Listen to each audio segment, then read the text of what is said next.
님께서 여러분과 함께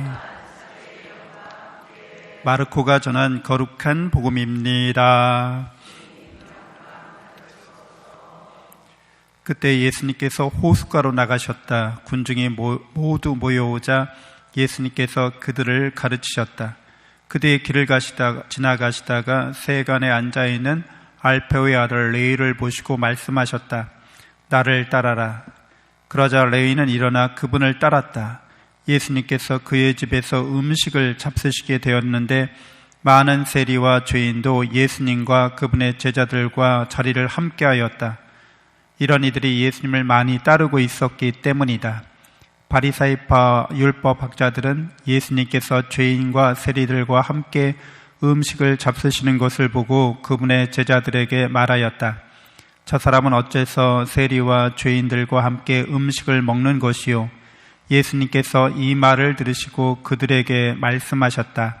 건강한 이들에게는 의사가 필요하지 않으나 병든 이들에게는 필요하다. 나는 의인이 아니라 죄인을 부르러 왔다. 주님의 말씀입니다. 그리스도님 참여합니다. 참 예수님, 하느님의 복동이 고맙습니다. 고맙습니다. 네, 오늘 제1독서 히브리서의 말씀은 하느님의 말씀이 살아있고 힘이 있어서 그 사람 속을 홍과 영을 가르고 관절과 골수를 갈라 마음의 생각과 속성을 가려냅니다. 이렇게 우리에게 전해주고 있습니다.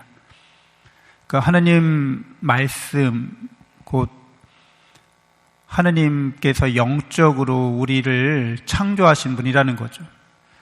말씀으로 세상을 창조하신 분 그러잖아요. 그래서 하느님께서 당신의 말씀으로 무에서 이 세상을 창조하셨다고 우리가 믿고 있는 거죠.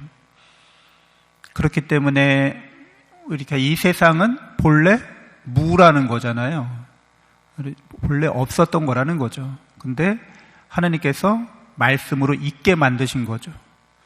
그렇기 때문에 우리는 말씀 안에서 모든 것이 다 환하게 드러난다고 이렇게 이야기를 하고 있는 겁니다. 영과 혼을 가른다고 하는 것, 우리가 우리의 생각을 하느님의 말씀이신 영적으로 이렇게 갈라서 볼 수 있다는 거죠.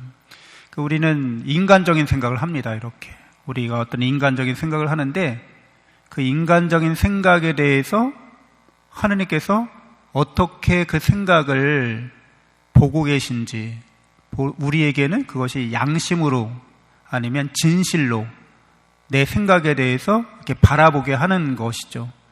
그 하나님의 영께서 영과 혼을 가르신다라는 말씀은 쉽게 말하면 이제 우리가 양심 성찰할 때 잘 그것이 드러납니다. 내가 생각하고 내가 말하고 내가 행동한 것에 대해서 내가 판단을 내리고 있는 거예요. 좋은 생각, 나쁜 생각, 좋은 말, 나쁜 말, 좋은 행동, 나쁜 행동. 그거를 우리가 스스로 알 수 있다는 거죠. 근데 하느님은 우주를 창조하신 분이기 때문에 우주 안에서 일어나는 모든 일에 대해서 환히 알고 계시다는 거예요. 우리는 알긴 아는데 확연하게 알진 못해요. 뭔가 좀 찜찜한데, 뭔가 좀 괜찮은 것 같은데 이 정도죠. 근데 하느님은 분명하게 알고 계시다는 거예요. 그러니까 그 하느님의 말씀 안에서, 하느님의 영 안에서 모든 것이 벌거숭이라고 말하고 있습니다. 그래서 하느님께서 이런 하느님의 앞에 우리가 나아가서 셈을 바쳐야 된다고 이렇게 말하고 있어요. 하느님이 말씀으로 무에서 모든 걸 창조하시고 당신의 사랑과 은총을 풍요롭게 베풀어 주셨다는 거죠. 풍족하게 충족시켜 주신 거예요. 그래서 오늘 복음에 보면 바리사이파 율법학자들이 자기들이 의인이다, 우리는 올바르게 산다, 근데 저 세리나 죄인들, 저 사람들은 잘못 살고 있다, 이렇게 판단을 내리고 있는 거죠. 그런데 이제 하나님 앞에 가서 셈을 바치자면 하나님께서 우리에게 얼마나 큰 사랑과 은총과 또 축복을 내리셨는데 그 바리사이파나 이런 율법학자들이 그 사랑과 은총으로 맺은 열매가 이렇게 비교해 봤을 때, 저울에 달아봤을 때 택도 없는 거죠. 이거 뭐 조족지혈인 거죠. 이게 조족지혈이라는 말도 아깝게 아니 하나님께서 이렇게 진실한 사랑으로 은총으로 너에게 축복을 내리셨는데 너는 고작 요만큼 열매를 맺은 것 같고서 굉장히 당당한 거예요. 굉장히 내가 이렇게 하느님 보실 때는 정말 오히려 그러니까 억지로라도 뭐 보아줄만 하다는 정도도 아닌데 그걸 갖고서 내가 이렇게 열매를 맺었으니까 하나님 저에게 사랑과 은총을 주셔야죠. 이게 이제 뭔가 하나님의 사랑과 은총의 관계가 뒤집어진 걸 말합니다. 하나님은 우리에게 무상으로 당신의 진실한 사랑을 베푸셨는데 그 진실한 사랑과 은총을 받아서 가짜않게 뭔가 조금 착하고 자기가 볼 때 인간적으로 좋은 일을 했다고 치고 이걸 통해서 그러니까 이거 값어치를 주세요라고 말한다는 거죠. 이거는 하느님과의 이런 사랑과 은총을 완전히 잘못 생각하고 있다는 거죠. 그건 돈으로 살 수 있거나 아니면 어떤 행위를 통해서 그것을 우리가 주장할 수 있는 게 아니라는 거예요. 우리가 이렇게 열심히 봉사하니까 뭐 주세요. 우리가 이렇게 그거 하나님 나라 얼마면 돼요? 얼마면 되겠어요? 제가 돈으로 얼마면 천국 살 수 있겠어요? 내가 어떤 위대한 일을 해야지 그걸 나한테 주실 수 있어요? 이런 접근 태도나 자세가 완전히 잘못됐다는 거죠. 그거는 돈으로 살 수 있거나 우리의 어떤 행위를 통해서 그걸 얻을 수 있는 게 아니라는 거예요. 그거는 무상으로 주어지고 있다는 거예요. 하느님이 우리를 사랑하시기 때문에 값을 안 받고 이렇게 우리한테 주고 있다는 거예요. 그래서 하느님 앞에서 셈을 바쳐야 되는데 이런 하느님께서 셈 바치는 이런 그 심판 때 그런 셈을 바치는 자리에서 우리는 아무리 우리가 하나님의 사랑과 은총에 대해서 뭐 착한 일을 하고 좋은 일을 하고 위대한 일을 했다고 해도 그게 셈이 안 맞게 되는 거잖아요. 그러니까 이럴 때 우리가 부당한 죄인일 수밖에 없다는 거죠. 근데 예수님께서 우리에게 당신이 이런 죄인들 부당하게 열매를 못 맺는 우리들을 위해서 대신 열매를 맺어주십니다. 그러니까 사람으로서 하느님이시면서 사람으로서 예수님께서 하느님 아버지의 그런 사랑과 은총을 우리를 대표해서 똑같은 사랑과 은총으로 하느님께 이렇게 되돌려드리는 거죠. 십자가를 통해서.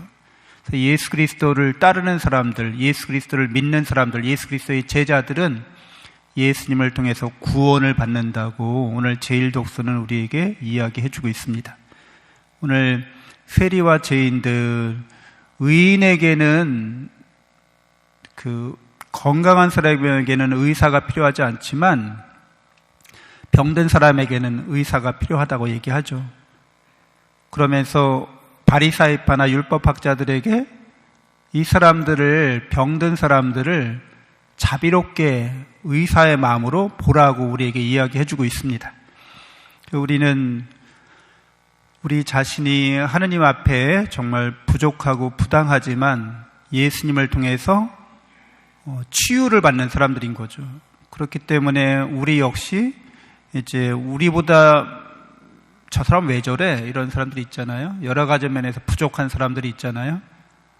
그러니까 그 사람들에 대해서 예수님과 같은 마음을 지녀야 하겠습니다. 또 죄인들에 대해서 치근한 마음, 자비심을 갖는 거죠. 근데 이런 치근한 마음, 자비심을 갖는 거는 우리가 하느님의 자비를 예수님을 통해서 풍성하게 받았기 때문에 그렇게 할 수 있다는 거죠. 그러니까 그리스도인들은 이제 인간적으로는 뭐가 부족해, 뭐가 결핍돼 있어, 나는 아직 미숙해, 미성숙했어, 뭐 이렇게 할 수는 있지만 하느님의 사랑과 은총 안에서 예수님을 통해서 이미 우리는 충족되어 있는 사람들이라는 거죠. 영원한 생명과 영원한 행복이 무상으로 내가 널 사랑하기 때문에 이거 다 주는 거야 하고 우리에게 주셨다는 거예요. 우리가 그것을 다 받은 사람이기 때문에 때때로 인간적으로 우리가 생각할 수 있죠. 인간적으로 저 사람 이런 게 단점이고 결점이고 부족한 점이야.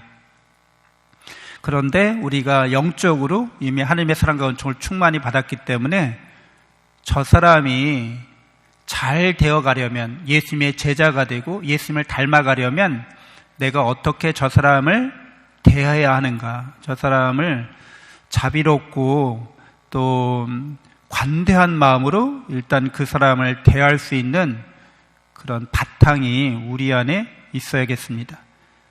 그래야지만 인간적인 실망이나 또 인간적인 분노나 이런 인간적인 여러 가지 부족함에서 오는 그런 우리의 상심에 대해서 우리가 예수 그리스도의 마음으로, 예수 그리스도의 제자로서 그런 것들을 충분히 이렇게 회복하면서 함께, 우리 다 함께 이제 되어가고 있구나, 예수님의 제자로서 그 길을 걸어가고 있구나라는 것들을 절감하고 새롭게 일깨우면서 예수님이 원하시는 그런 관계를 맺어 나갈 수 있겠습니다. 잠시 묵상하겠습니다.